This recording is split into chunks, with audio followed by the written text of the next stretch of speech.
Hi friends, welcome to திருமதி Renu YouTube channel. எல்லோரும் எப்படி இருக்கீங்க? நல்லா இருக்கீங்களா? நாங்களும் நல்லா இருக்கோம். இன்றைக்கி இந்த வீடியோ விநாயகர் சதுர்த்தி அன்னைக்கு காலையிலேருந்து தான் மத்தியானம் வரைக்கும் நான் செய்த வேலைகள் உங்களுக்கு வீடியோவாக கொடுத்துருக்கேன். வாங்க வீடியோக்குள்ளே போகலாம். அதுக்கு முன்னாடி நம்ம சேனலுக்கு சப்ஸ்கிரைப் பண்ண எல்லாத்துக்கும் ரொம்ப ரொம்ப நன்றி சொல்லிக்கிறேன். வாங்க ஃபஸ்ட்டு காலையில் எழுந்திரிச்சிட்டு எப்பயும் போல் நம்ம வாசல் பெருக்கிட்டு கோலம் போடுறதுலேருந்து ஸ்டார்ட் பண்ணிக்கலாம்.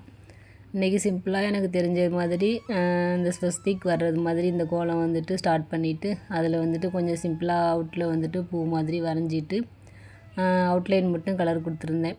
இங்கே நம்ம கோலம் போட்டு முடித்ததுக்கப்புறம் அப்புறம் எப்பயும் போல் நம்ம போர்ட்டிகோலில் போயிட்டு இன்றைக்கி விநாயகர் ஸ்பெஷலுங்கிறதுனால விநாயகரையே வரைஞ்சிட்டு அதுக்கப்புறம் பிரம்ம முகூர்த்த விளக்கு சூரிய உதயத்துக்கு முன்னாடி நம்ம விளக்கேற்றிட்டு சாமி கும்பிட்டுக்கலாம் அப்படின்னு சொல்லிட்டு ரெடி பண்ணியிருந்தேன். அதுவும் இன்றைக்கி நான் போட்டிருந்த விநாயகர் அந்த வரைஞ்சிருந்தது உங்களுக்கு எப்படி இருந்துச்சு, நல்லா இருந்துச்சான்னு சொல்லிவிட்டு கண்டிப்பாக கமெண்ட்ஸில் சொல்லுங்கள். அதே மாதிரி ஃபஸ்ட்டு வாசலில் தான் நம்ம விநாயகர் வரையலாம் அப்படின்னு சொல்லிட்டு நைட்டு யோசிச்சு வச்சுருந்தேன். அப்புறம் காலையில் எழுந்திரிச்சு போடுறப்ப சரி நம்ம இங்கே போட்டோன்னா யாராவது போகையில் வரையில் காலில் மிதிக்க எதுவும் செய்வாங்களா, அதனால் அவ்வளோ பார்க்குறதுக்கு நல்லா இருக்காது அப்படின்னு சொல்லிட்டு சரி போர்ட்டிகோல்லையே நம்ம சூப்பராக வரைஞ்சிக்கலாம். அங்கன்னா எங்கள் ஃபேமிலி மட்டும்தான், யாரும் மிதிக்க மாட்டாங்க, ஒதுங்கி ஓரமாகவே தான் போய்க்குவாங்களா. சரி அதனால் அப்போ அங்கே வரைகிறது தான் சேஃப்டின்னு சொல்லிவிட்டு அப்புறம் அங்கேயே நான் வரைஞ்சிக்கிட்டேன். அதுக்கப்புறம் இங்கே திடீர்னு நான் யோசிச்சது தான் இந்த மாதிரி அப்படியே வரைஞ்சிட்டு விட்டேன். அப்புறம் அதுபோல் இன்றைக்கி நாள் எப்படின்னா பயங்கர வேலையாகவே தான் போய்கிட்டே இருந்துச்சு. மொதல் நாளுமே குத்து விளக்கு எல்லாமே கழுவிட்டு அப்புறம் சாமியுமே தண்ணியில் நல்லா பைப்பை ரன்னிங் வாட்டர்லேயே சூப்பராக கழுவிட்டு குங்குமம் சந்தனம் எல்லாமே வச்சுருந்தது கூட நான் ஷார்ட்ஸ் வீடியோலையும் கொடுத்துருந்துருப்பேன். அதனால் எல்லாமே நம்ம கொஞ்சம் ரெடி பண்ணிக்கிட்டோன்னா அப்புறம் மறுநாள் நம்ம குக்கிங் எல்லாம் செய்கிறப்ப டைம் கிடைக்கவே செய்யாதா, அவசர அவசரமாக செய்கிற மாதிரி இருக்கும். அதுவும் இல்லாமல் ஒரே நாளில் எல்லா வேலையும் நம்ம இழுத்து போட்டுட்டோன்னா பயங்கர ஒரு மாதிரி நம்மளுக்கே டயர்டாகிடும். அதனால் சரி ஃபஸ்ட் நாள் கொஞ்சம் க்ளீனிங் வேலை இதுங்கெல்லாம் அப்பப்போ முடிச்சுக்கலாம் அப்படின்னு சொல்லிட்டு வீடு எல்லாமே மாப் போட்டுவிட்டு தொடச்சி விட்டு எல்லாமே நீட்டாக க்ளீன் பண்ணிக்கிட்டேன். அது மாதிரி நம்ம சின்ன சின்ன வேலைகள் முதல் நாள் என்னென்ன பண்ண முடியுமோ அது எல்லாமே பண்ணியிருந்தேன். முன்னாடி எல்லாமே கூட விநாயகர் சதுர்த்தி அப்போ கொண்டக்கடலை வாங்கிட்டு வச்சுட்டு திருப்பி நைட்டு தண்ணி ஊற்றி வைக்கிறதுக்கு மறந்துடுவேன். இது மாதிரி நீங்களும் யார் பண்ணியிருக்கீங்கன்னு சொல்லிவிட்டு சொல்லுங்கள். அதுக்கப்புறம் நான் அதனாலேயே இன்றைக்கி என்ன பண்ணேன்னா வாங்கிட்டு கரெக்டாக அடுப்பு பக்கத்துலேயே கிண்ணத்தில் கொட்டி வச்சுருந்தேன். அப்போ தான் நம்ம நைட்டு சாப்பிட்டு முடிச்சுட்டு லைட்டாக அடுப்பை தொடச்சி விட்டுட்டு போகிறப்ப நம்மளுக்கு டக்குனு ஞாபகம் இருக்கும். தண்ணி மோந்து ஊற்றி வச்சிட்டோன்னா அப்புறம் காலையில் நம்மளுக்கு நல்லா வேக வச்சுட்டு சாமிக்கு நம்ம பிரசாதம் ரெடி பண்ணுறதுக்கு ஈஸியாக இருக்கும். அதனால் எப்போயுமே அடுப்பு பக்கத்தில் மதியானத்துக்கு போலயே கொட்டி வச்சுட்டேன். அதனால் இந்த மாதிரி விஷயங்கள் நம்மளுக்கு மறந்துடும் அடிக்கடி. அதை இந்த தடவை சுதாரிப்பாக செஞ்சாச்சு. அப்புறம் கொழுக்கட்டைக்குமே அரிசி ஊற வச்சுக்கலாம் அப்படின்னு சொல்லிட்டு அது விடிஞ்சதுக்கப்புறம் தான் தண்ணி ஊற்றி வைப்பேன். நைட்டே நம்ம ஊற்றி வச்சுருந்தோன்னா ரொம்ப ஊறி ஒரு மாதிரியாக புளிச்சது மாதிரி ஆயிரும். அதனால் எடுத்து வச்சுருந்தேன். காலையில் எந்திரிச்சு வந்த உடனே தண்ணி மட்டும் களைஞ்சி ஊற்றிட்டு ஊற வச்சிட்டோன்னா அதுக்கப்புறம் நம்ம கொழுக்கட்டை செய்கிறதுக்கு மிக்சியில் எப்பயும் போல் நம்ம அரைச்சிட்டு கொஞ்சமாக எண்ணெய் விட்டுட்டு வதக்கி எடுத்துக்கலாம். அப்புறம் நம்ம போர்ட்டிகோலில் கோலம் போடுறதுக்கு வந்தாச்சு. இது எப்பயும் போல் சிம்பிளாக ஒரு விநாயகர் போட்டுடலாம் அப்படின்னு சொல்லிட்டு ஐடியா பண்ணி போட்டுக்கிட்டு இருந்தேன். எனக்கு ஃபஸ்ட்டு இது ஸ்டார்டிங்கில் போடுறப்ப இதோடு மட்டும்தான் நிப்பாட்டிக்கலாம், கலர் கொடுத்துட்டு விட்டுடலாம் அப்படின்றது மாதிரி தான் யோசிச்சுருந்தேன். அதுக்கப்புறம் ஒரு ஐடியா சரி கீழே தாமரை மாதிரி போட்டோன்னா எப்படி இருக்கும், சூப்பராக இருக்கும் அப்படின்னு சொல்லிட்டு அப்புறம் யோசிச்சுட்டு மறுபடியும் எக்ஸ்டெண்ட் பண்ணிக்கிட்டேன். அடிக்கடி ஸ்கூல் லைஃப்பில் படிக்கிறப்போ இந்த மாதிரி தான் நோட்டில் லாஸ்ட் பேஜ்லலாம் வரைஞ்சி வச்சுக்குவேன். எனக்கு விநாயகர் ரொம்ப பிடிக்கும் அப்படிங்கிறதுனால முன்னாடி வீடியோலையுமே சொல்லியிருந்திருப்பேன். அதனால் இந்த மாதிரி அடிக்கடி நான் வரைஞ்சி வச்சுக்குவேன். நோட் புக்கில் எல்லாமே கூட பார்க்குறதுக்கு நல்லாயிருக்கும். அப்புறம் பசங்கள்லாம் சின்ன பிள்ளைங்களாக இருக்கிறப்ப வாடகை வீட்டில் இருக்கிறப்பயுமே சுவத்தில் ஸ்கெட்சு வச்சு விநாயகர் வரைஞ்சி வச்சுக்குவேன். அப்புறம் குட்டி குட்டி பேர்ட்ஸ் ரெண்டுமே இருக்கிறது மாதிரி அந்த மாதிரிலாம் வரைஞ்சி வச்சுக்குவேன் சுவத்தில். அதுக்கப்புறம் அது பார்க்குறப்ப கொஞ்சம் நல்லாயிருக்கும். அப்பையில் படிக்கிறப்ப கொஞ்சம் கொஞ்சம் ட்ராயிங் வரையணும் அப்படின்னு சொல்லிட்டு ஆசைப்படுவேன். எனக்கு வந்துட்டு ட்ராயிங் வந்து வரைகிறதுக்கு ஆசை வர்றது வந்துட்டு என்னோடய ஃப்ரெண்டு கலைவாணி இருப்பாங்க. அது வந்துட்டு என்ன பண்ணுன்னா நிறையா வந்துட்டு ட்ராயிங் வந்து சூப்பராக அழகாக கோலம் எல்லாமே வந்துட்டு போட்டுட்ருக்கும். அதனால் அதை பார்த்து பார்த்து எனக்கும் வந்துட்டு வரையணும் அப்படின்னு சொல்லிட்டு கொஞ்சம் கொஞ்சம் முடிஞ்ச அளவு எனக்கு தெரிஞ்ச வரைக்கும் ட்ரை பண்ணுவேன். அவங்க வந்துட்டு சூப்பராக போடுவாங்க, எல்லாமே பார்க்குறதுக்கு நல்லாயிருக்கும். நம்ம வந்து கொஞ்சம் கொஞ்சம் ட்ரை பண்ணுறதுனால ஓரளவு பார்க்குறது மாதிரி தான் இருக்கும். அதனால சரி அதுலேருந்து கொஞ்சம் கொஞ்சம் கற்றுக்கிட்டது தான். அப்புறம் வந்துட்டு நானாகவே ஒன்று ஒன்றா பார்க்குறப்ப வந்துட்டு அப்படியே வரைஞ்சி வரைஞ்சி கொஞ்சம் கொஞ்சம் கற்றுக்கிட்டேன். அந்த மாதிரி தான். இந்த விநாயகர் வந்துட்டு எப்படி இருந்துச்சுன்னு சொல்லிட்டு சொல்லுங்கள். எனக்கு வந்துட்டு பரவாயில்ல, ஓகே தான். வரையவே நம்மளுக்கு வராது, இந்த அளவாவது வரைஞ்சிருக்குமே அப்படின்னு சொல்லிட்டு பார்க்குறப்ப நானே சந்தோஷப்பட்டுட்டேன். அப்புறம் வந்துட்டு அது நடுவில் வந்துட்டு விளக்கு வச்சுட்டு எப்பயும் போல் வந்துட்டு நம்ம சூரிய உதயத்துக்கு முன்னாடி இன்றைக்கி விளக்கு ஏற்றிட்டு சாமி கும்பிட்டுக்கலாம்.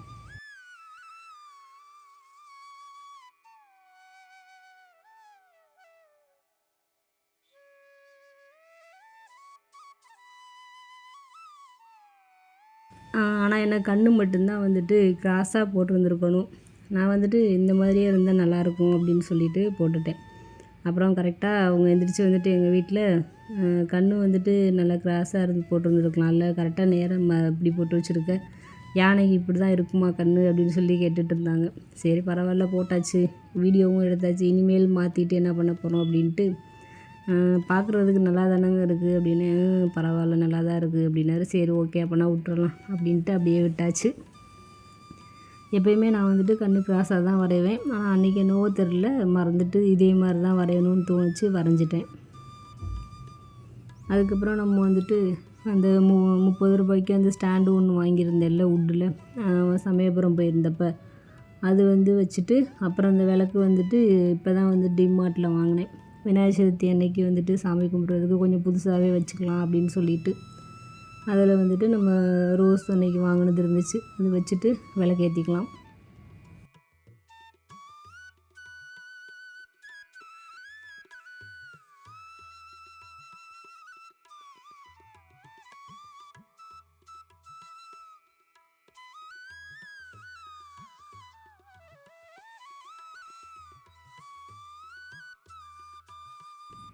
எல்லோரும் நல்லா இருக்கணும், நம்மளும் நல்லா இருக்கணும்னு சொல்லிட்டு எப்பயும் போல் நம்ம கடவுள்கிட்ட வந்துட்டு வேண்டிக்கலாம். அதுக்கப்புறம் இந்த வேலையெல்லாம் முடிச்சுட்டு அப்புறம் போயிட்டு நம்ம கிச்சன் வேலையை வந்துட்டு ஸ்டார்ட் பண்ணிக்கலாம்.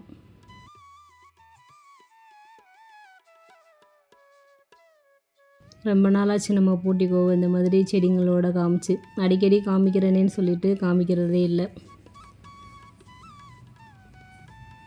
நம்மளுக்கு யாராவது பிடிச்சிருக்குன்னு சொல்லிட்டு கமெண்ட்ஸில் வந்தாலாவது அடிக்கடி காமிப்போம். யாருமே சொல்கிறதே இல்லையா, அதனால் சரி இதுவே போர் அடித்து நம்ம வீடியோ பார்க்க மாட்டாங்களோ அப்படின்னு சொல்லிட்டு அது மாதிரியே வந்துட்டு கொஞ்சம் கொஞ்சம் எப்போயாச்சும் எடுத்துக்குவேன். அப்புறம் வந்துட்டு நம்ம ஊற வச்சுருந்த சுண்டல் வந்துட்டு தாளித்து விட்டுக்கலாம். வெள்ளை கொண்டக்கடலை அது கருப்பு ரெண்டுமே வந்து கலந்து வச்சுருந்தேன். அப்புறம் பொங்கல் செய்கிறதுக்கு அரிசி பருப்பு வந்துட்டு வேக வச்சுக்கிட்டேன். தேங்காய் வந்து கொழுக்கட்டைக்கும் திருவி வச்சுருந்தேன். இதெல்லாம் முதல் நாள் வந்து ரெடி பண்ணது. மாவு அதுக்கப்புறம் இப்போ தான் வந்துட்டு வதக்கி வச்சேன் அரைச்சிட்டு. வெல்லமுமே வந்துட்டு முதல் நாள் துருவி வச்சுருந்தேன். எங்கள் பாப்பாவும் ஹெல்ப் பண்ணாங்க. அது தேங்காய் வந்து அவங்க துருவி கொடுத்துட்ருந்தாங்க. வெல்லம் வந்துட்டு அப்புறம் துருவி எல்லாமே ரெடி பண்ணி வச்சுருந்தோம். மாவு வந்து அன்றைக்கி கொஞ்சம் நல்லா கெட்டியாகவே தான் இருந்துச்சு. இதில் உண்மையை சொல்லணுன்னா, எப்போயுமே வந்துட்டு எனக்கு விநாயகர் சதுர்த்தி அன்னைக்கு கரெக்டாக கொழுக்கட்டை வந்து சொதப்ப ஆரம்பிச்சிரும். ஒன்று வந்துட்டு பயங்கரமாக ஹார்டாகும், இல்லைன்னா வந்துட்டு ஒரு மாதிரியாக கொழன்னு ஆனது மாதிரி ஆயிடுமா. அதுக்காகவே வந்துட்டு முதல் நாள் வந்து ட்ரையல் பார்த்தேன். நம்புறீங்களோ நம்பலையோ, கண்டிப்பாக முதல் நாள் வந்து ட்ரையல் பார்த்துட்டு அதுக்கப்புறம் மறுநாள் வந்துட்டு தான் இது விநாயகர் சதுர்த்தி அன்னைக்கு செஞ்சிட்ருந்தேன். முதல் நாள் வந்துட்டு என்ன பண்ணேன்னா, தண்ணி நிறையா ஊற்றிட்டு வேக வச்சேன். அதனால் பயங்கரமாக ரொம்ப சாஃப்டாகி கொழன்னு ஒரு மாதிரி ஆயிடுச்சு. நல்ல வேளை சுதாரிச்சேன்டா சாமின்னு சொல்லிட்டு அப்புறம் மறுநாள் வந்துட்டு இந்த மாதிரி கரெக்டாக சூப்பர் பதத்தில் வந்துட்டு செஞ்சுட்டேன். எப்பயும் போல் வந்துட்டு நம்ம அந்த மோதகம் செய்வோம்ல, அது வந்து தேங்காய், வெல்லம், ஏலக்காய் தூள்லாம் போட்டுட்டு பூரணம் உள்ளே வச்சுட்டு நம்ம மடக்கி எடுத்துக்கலாம். அச்சுலாம் வந்துட்டு நான் யூஸ் பண்ணலை. இந்த டைம் வந்துட்டு கையிலேயே தான் அப்படியே செஞ்சுக்கிட்டேன். அப்புறம் எப்பயுமே இலை கொழுக்கட்டை செய்வேன், அது வந்துட்டு ரெடி பண்ணலை இந்த தடவை. பிடி கொழுக்கட்டை வந்துட்டு நம்ம இந்த மோதகம் செஞ்சுட்டு மீத மாவு இருந்துச்சு, அதில் வந்துட்டு குட்டி குட்டியாக வந்துட்டு தேங்காய் நறுக்கி போட்டுட்டு அந்த வெல்லமும் சேர்த்து பிசைஞ்சிட்டு அப்படியே வந்துட்டு பிடிச்சி வச்சிட்டேன். நல்லா இருந்துச்சு. அப்புறம் வீட்டில் இருந்து ஆரஞ்சு, சாத்துக்குடி பழம் நல்லா எடுத்து வச்சுக்கிட்டு அப்புறம் நம்ம செய்த பிரசாதங்கள் ஒன்று ஒன்றா வந்துட்டு சாமிக்கு எடுத்து வச்சுக்கலாம். அன்றைக்கி சிம்பிளாக இந்த மாதிரி தான் கோலம் போட்டிருந்தேன். போட்டுட்டு அதுக்கப்புறம் நம்ம வாழை மரத்துலேருந்து இலை அறுத்துட்டு கொலக்கட்டை 2 எப்பயும் போல் வச்சுட்டு அதுக்கப்புறம் பொங்கல் செஞ்சது சுண்டல் எல்லாமே வந்துட்டு எடுத்து வச்சுக்கலாம். எடுத்து வச்சுட்டு தீபம் எல்லாத்துக்கும் எண்ணெய் ஊற்றிட்டு விளக்கேற்றிட்டு தீபாராதனை காமிச்சிட்டு நம்ம வந்து சாமி கும்பிட்டுக்கலாம்.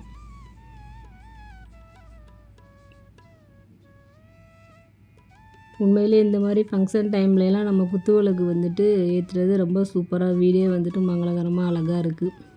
மோஸ்ட்லி வந்துட்டு கார்த்திகை அந்த மாதிரி பொங்கல் இந்த மாதிரி டைம் வந்து ஏற்றிக்கிட்டு இருப்பேன். இந்த தடவை வந்துட்டு விநாயகர் சதுர்த்திக்கு இனிமேல் வந்து எந்த ஃபங்க்ஷன் வந்தாலுமே வந்துட்டு கண்டிப்பாக வந்துட்டு குத்து விளக்கும் ஏற்றிக்கலாம் அப்படின்னு சொல்லிட்டு முடிவு பண்ணியிருக்கேன். நல்லா இருக்குது, பார்க்குறதுக்கே சூப்பராக இருந்துச்சு, பாசிட்டிவ் வைப்ஸோட.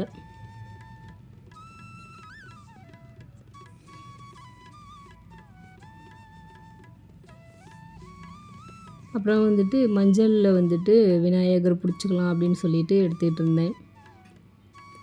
நம்மளுக்கு என்ன தான் வந்து எவ்வளோ விநாயகர் பிடிச்சாலும் இந்த மாதிரி வந்து ஃபங்க்ஷன் டைமில் அவருக்குன்னு வந்துட்டு உகந்த நாள் அப்படின்றதுனால இந்த மாதிரி வந்துட்டு மஞ்சளில் விநாயகர் பிடிச்சி வைக்கிறது வந்துட்டு ரொம்ப நல்லதுன்னு சொல்லுவாங்க. அதனால் ஆனால் எல்லாருமே வந்துட்டு எப்போயுமே அந்த ஃபெஸ்டிவல் வர்றப்போ இந்த மாதிரி பிடிச்சி வச்சு சாமி கும்பிட்றது ரொம்ப நல்லது அப்படின்னு சொல்லிட்டு சொல்லுவாங்க. அதனால் வந்துட்டு அதுவும் நம்ம பிடிச்சி வச்சுட்டு அப்புறம் வந்துட்டு அதில் கொஞ்சம் குங்குமம் தொட்டு வச்சுக்கலாம். பூ எல்லாமே வச்சுட்டு நம்ம ரெடி பண்ணிக்கலாம். இந்த மஞ்சள் விநாயகர் வந்துட்டு நம்ம ஏதாவது மனசில் நினச்சிட்டு வேண்டிக்கிட்டு இந்த மாதிரி வந்துட்டு அடிக்கடி சாமி கும்பிட்றப்ப பிடிச்சி வச்சுக்கலாம், நல்லது அப்படின்னு சொல்லிட்டு சொல்லுவாங்க.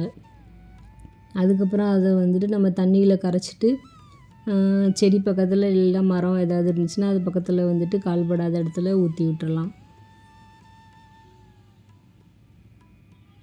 அப்படி தான் நான் நினைக்கிறேன். அதுக்கப்புறம் அது மாதிரி தான் நானும் செஞ்சிகிட்ருக்கேன். வேறு மாதிரி எதுவும் அந்த இது செய்யலான்னா யாருக்காவது தெரிஞ்சுச்சுன்னா வேணால் கண்டிப்பாக சொல்லுங்கள், ஃபாலோ பண்ணிக்கலாம். எப்பயும் போல் வந்துட்டு நம்ம சூடாக வந்து தீபாராதனை காமிச்சிக்கலாம்.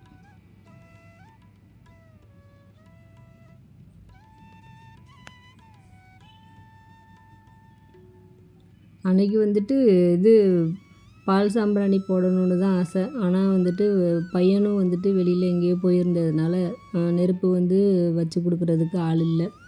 நானும் போயிட்டு அதுக்காக திருப்பி மறுபடியும் ரொம்ப நேரம் ஆக்கிட்டு இருந்தேன்னா அந்த டைமிங் வந்துட்டு போயிடும் அப்படின்னு சொல்லிட்டு, அதனால் அந்த சொல்லியிருந்த அந்த காலண்டரில் வந்து நல்ல நேரம் கொடுத்துருப்பாங்கல்ல, அந்த டைமிங்லேயே வந்துட்டு சாமி கும்பிட்லாம் அப்படின்னு சொல்லிட்டு பிரசாதெல்லாம் ரெடி பண்ணதுனால டக்குன்னு வந்துட்டு பூஜைக்கு வந்து ரெடி பண்ணிட்டேன். அதுவும் இல்லாமல் வீட்டுக்காரர் இருந்தாங்கன்னா அவங்க தான் பூஜை வந்து எப்போயுமே பண்ணுவாங்க சாமி கும்பிட்றதுக்கு. ஃபங்க்ஷன் டைம் எல்லாமே வந்துட்டு அன்னைக்கின்னு பார்த்துட்டு அவங்களுக்கு வேலை இருந்ததுனால மதியானம் லஞ்ச் டைம் மட்டும்தான் வந்திருந்தாங்க. திருப்பி மறுபடியுமே வந்துட்டு போயிட்டாங்க. அதனால தான் வந்துட்டு நானே வந்துட்டு சாமி கும்பிட்டுட்டு இருந்தேன். அப்புறம் வந்துட்டு பசங்க எல்லாத்துக்குமே வந்துட்டு துணூறு, சந்தன குங்குமம் எல்லாமே வச்சு விட்டுட்டு அப்புறம் பிரசாதமும் எல்லாத்துக்கும் வச்சு கொடுத்துட்டு சாப்பிட்டுட்டு இருந்தோம்.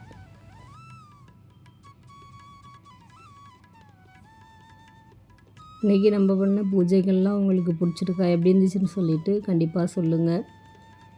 அதுக்கப்புறம் இவ்வளோ நேரம் நம்ம வீடியோவை பொறுமையாக பார்த்தா எல்லாத்துக்கும் ரொம்ப ரொம்ப நன்றி சொல்லிக்கிறேன். அப்படியே நம்ம பூஜை ரூம் ஒரு தடவை வந்துட்டு ஃபுல்லாக வந்து பார்க்கலாம் வாங்க, உங்களுக்கும் பிடிச்சிருக்குன்னு நினைக்கிறேன்.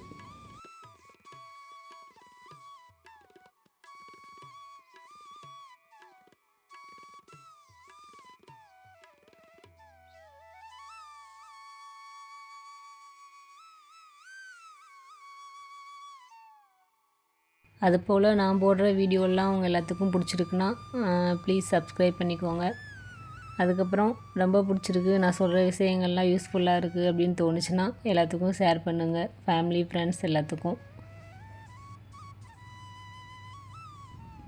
நெக்ஸ்ட் வீடியோவில் பார்க்கலாம் ஃப்ரெண்ட்ஸ். தேங்க்ஸ் ஃபார் வாட்சிங். தேங்க்யூ.